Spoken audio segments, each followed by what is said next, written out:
Hi guys, welcome back to another video. It's your girl Yana Samari and I am back with another banger. If you are new here, that's alright. This is the channel where everything happens, honey. We talk about love, we talk about life, we talk about, most importantly, God, we talk about hair, all that, okay? So if you are new, I love you for free and I'm so happy that you're here. I'm so grateful for you. If you already done spun this block and you spinning it again, what's good? Which you already know what it is. Okay, so listen, we're about to get started. I want to talk to you guys about 5 steps, 5 ways that you can get your life together. Because I know I wasn't the only one that recognized that my life was pitiful. Y'all, my life was pitiful last year, but I'm so glad that God saved my life because it was getting real ghetto, real ridiculous. Okay,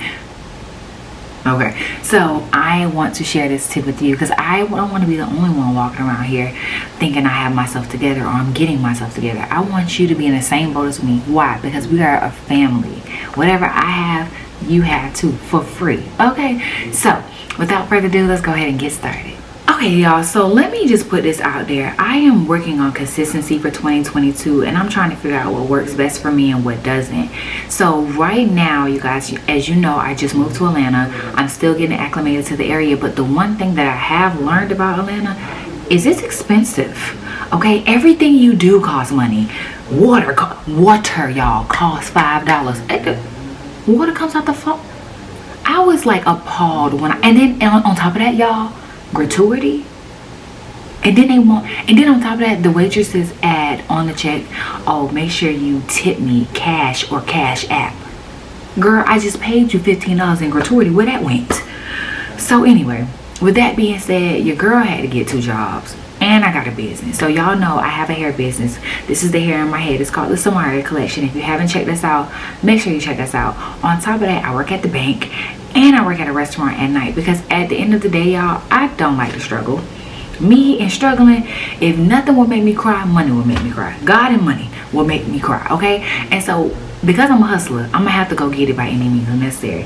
And while God gives me the strength to go get it, I'm gonna bust these 2 jobs down with this business down. We just gonna get it popping because Atlanta won't have the best of me, baby. If anybody, I'm gonna spend my money the way I want to spend my money. Okay, so that being said, that started with me not having control of my life. Like that was the tipping point to saying like, Ayana, you have no idea what you're doing.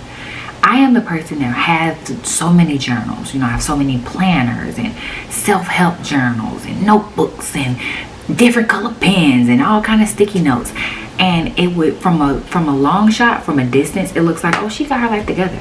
Because I'm the queen of fake it till you make it. The queen at it, okay? I don't think nobody do it better than me. So I was the queen of fake it till you make it. So people would look at me and say, Ayana, you have your life all the way together. I want to get like that. And I'd be like, if only they knew, baby. I cry every night. When I tell you my pillow is so gosh darn wet, it's ridiculous. And it's wet from my tears. If I had a bucket for every tear I cried in 2021, my house would probably be full of buckets of tears, overflowing, okay? Because I really thought I had myself together. And I recognized, didn't take me long to recognize all the plans that I had for myself, that I created for myself, only got me in a sense of depression, anxiety, worry, all of this because I did not really know what I was doing. But I was trying to act like I was the creator of my life and I can manifest my own life. That's foolishness, okay? You can't. I'm sorry. You can. Let me choose my words wisely. You can't manifest your life on your own. You can do the work to make the plan and the purpose that God gave you work. But you can't manifest your whole life on your own and say, well, but what God wants, this is what I'm going to do. Because although you may be successful at peaks, it won't last. And you will never be joyful. You'll never be happy. But I'm kind of like jumping the gun. So let me give you guys 5 tips that I did that helped me get my life together in 2022, because I am in a much better space than I was in 2021. I am not telling you by any means that these things are the end all be all and this is all you got to do. Absolutely not. That's not me being realistic, and I will never lie to you. But what I am saying is these 5 tips will really get your mind going, and all you need is your mind to start, your mind and your spirit to finally get in agreement. It's like, this is what we're gonna do, and after that, all you gotta do is do the work every day, and it's gonna take off. you will see yourself in a better space. And these 5 tips, honestly, you guys, may not work for you. And if they don't, that's okay, because I'm going to ask the Holy Spirit to drop, as you're watching this video, to download steps into your mind, into your spirit, to help you become the better version of yourself, because I'm in this for you. I'm in this for us. You know what I'm saying? I'm not a me type of person. I want you to make it. I want you to be the best version of yourself. I want you to wake up every day smiling and go to sleep smiling the same way. I don't want us upset. God doesn't want us upset. So we have to do the work. So, step number 1. This step may sound cliche to you. It may sound, I always hear this, but nobody tells me how. I mean, at the end of the day, it is what it is. So the first step, and I have my notebook, so if I'm looking this way, it's because I'm looking at my notebook nosy. Okay, so the first step is to introduce God into your life. And people may say that to you, but I truly mean that with everything in me. And this is what I'm going to say. I'm not telling you to introduce religion in your life. Don't do that. Don't introduce all these rules, regulations, and you got to do this, you're going to hell. Oh my God. Don't invite religion into your life, because that is linked to depression and anxiety. Okay, I said it. And if you're religious, oh well. Okay, invite God into your life. Okay, get a personal relationship with God. You know that you have access to God for yourself, right? You don't need a pastor, apostle, a prophet to tell you that you have access or to speak to God for you. God is on your hotline. He's waiting on you to pick up the phone. He go, hello, first ring. He's on that type of time. All you have to do is dive into who he is. And it starts simple. We make up this big elaborate thing like, oh, it's so grand. He is grand, but he's simple. And getting to him is simple. All you have to do is say, God, I don't know what I'm doing. My life is ridiculous. It's real ghetto right now. And if you don't come save me, I don't know what I'm gonna do next. I don't know what my tomorrow will look like. And you inviting him and creating that space for him, he's gonna be like, okay, I can work with that. I'm your boy. I'm the one you call. So you're calling the right person. So when I hit rock bottom in my life in last year, I had no choice but to look up. That's the best part about hitting rock bottom. All you can do is look up. And when you look up, you're looking at your creator, the person that made you, the person that knows you ins and out, knows all about you. So you're asking the right person. By the time you hit rock bottom, then you've probably asked friends, asked yourself, asked your family, asked your boyfriend, your girlfriend, and none of it worked. So now you're at rock bottom, and all you can do is say, well, God, you're my last resort. And he's like, I'll take that. I'll take it. I'm not mad at it. I'll take that. And it's like, he holds the key. He holds the key to your purpose. He holds the key to your happiness. He's the one that made you. So we have to humble ourselves, submit ourselves unto him, and relinquish the control. I was a control freak.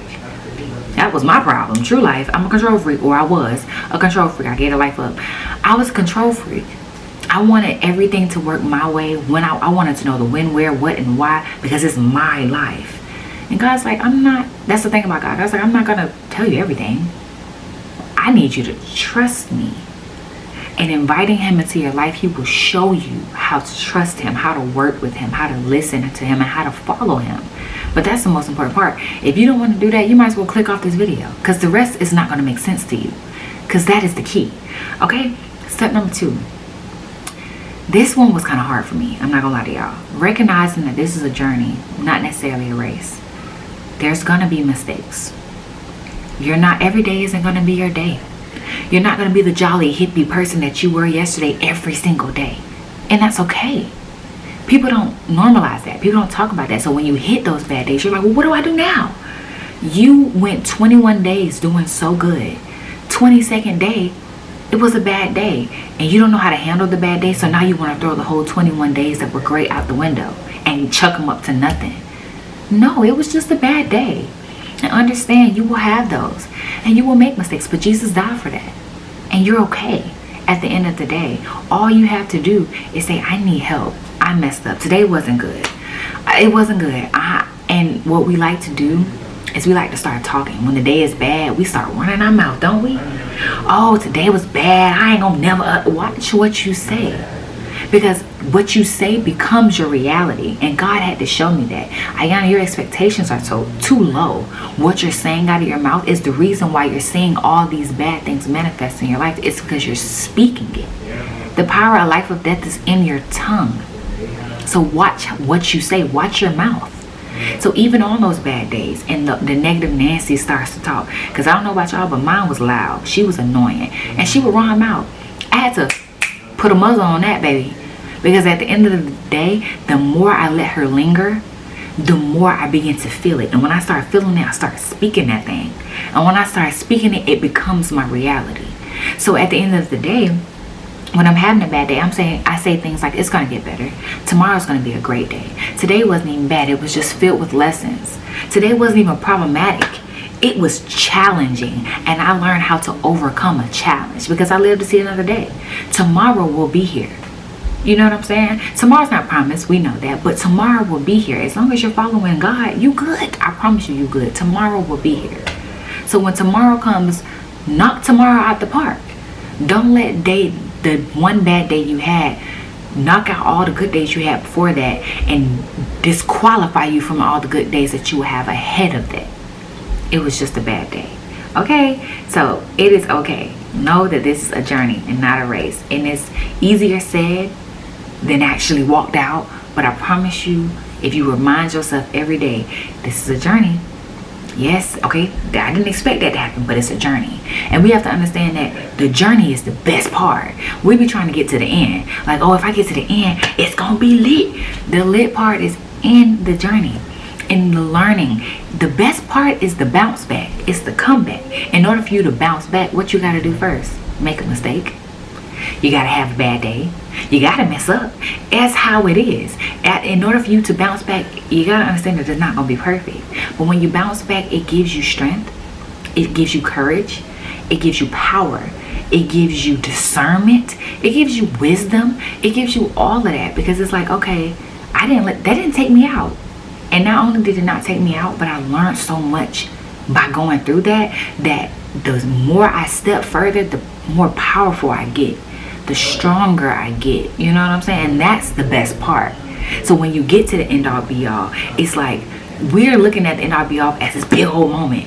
And honestly, it's not gonna be this big old moment, because the big moments was in the journey. The powerful moments was in the journey. So at the end, you're gonna be like, oh yeah, I made it. Yeah, big dog. You know what I'm saying? That's all that's gonna be. So enjoy the journey.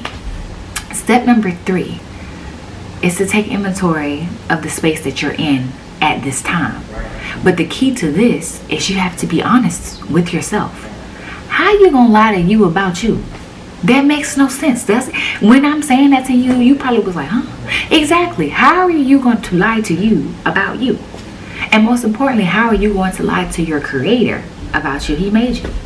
And that was my problem. I was trying to lie to God, and when somebody told me God can't bless who you pretend to be, God's not gonna fix who you pretend to be. He's gonna fix who you really are. It hit me like a ton of bricks, because I'm up here trying to floss, and God's like, baby, do you know that I made you? I made you. I know what you're supposed to be, and I know what you are right now. So stop flossing. And I had to humble myself and recognize that I have to face this. And that's what inventory is about. Facing the fact that I am messed up. I have an anger problem. I have a control problem. I have a sexual addiction. I have all of that. I'm a thief. I'm a liar. That is okay.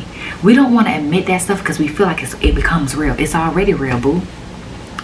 All you're trying to do is fight it, combat it. And the only way for you to combat it is for you to confront it and to take inventory of it and say, hey, God, I don't know what to do with this. I don't know what the fact that I lie. I don't know what to do with the fact that I lie all the time. I don't know what to do with the fact that I steal. I don't know what to do with the fact that I always want more. I want attention. Can you help me? And God's like, I can do that. Yeah, give me that. Give me your inventory report. I can handle that. You know what I'm saying? He can handle whatever you bring to him. What needs to change? That needs to be your main question. What needs to change? Why does it need to change? How am I going to try to change it? But the what needs to change is the most important part. You can't fix something that you don't even want to acknowledge is wrong, is problematic. You can't fix a problem that you don't even want to point to and say, you're the problem. If you're pointing at everybody else and making excuses for everything, you will never get better. You have to be able to be comfortable enough to point at yourself and say, you know what? I was the problem right there. In that situation, that was my ego. In that situation, that was my pride. I need help with that. And God will begin to show. And then here's the kicker. This is why I said if you don't want to do step 1, you might as well cancel off the video. Because you may be asking yourself, okay, Yana, you're telling me to take inventory, but what if I don't know what's wrong? That's okay. You know something. But if you don't know anything, or if you only know a piece of it, that's okay. Because in step 1, when you invite God into your life, He's going to be able to show you the areas where you need help. He's going to be able to show you, okay, you want me to step in? Well, let me show you what can't go with you. Let me show you what can't grow with you. This attitude, Yana, can't go with you. That was a hard pill to swallow. I was an angry bird. That was hard, okay? This pride, it can't go with you. You need to leave all that at the door. Let me help you. And He's not the type of the person that's like, it can't go with you, figure it out. He's like, it can't go with you, and I got the steps to help you to get over that. You know what I'm saying? So, take inventory and be honest. That's the only way you're going to get over it. You're going to get better. Step number 4 is to get an accountability partner. And this can be a friend, family member, boyfriend, girlfriend, church member. It can be anyone. And if before you say, oh, I ain't got no friends. I ain't got no friends. Well, you in the same boat as I. We are friends. We are cousins. We are family. But outside of this, if you really feel like you don't have friends, God is always there.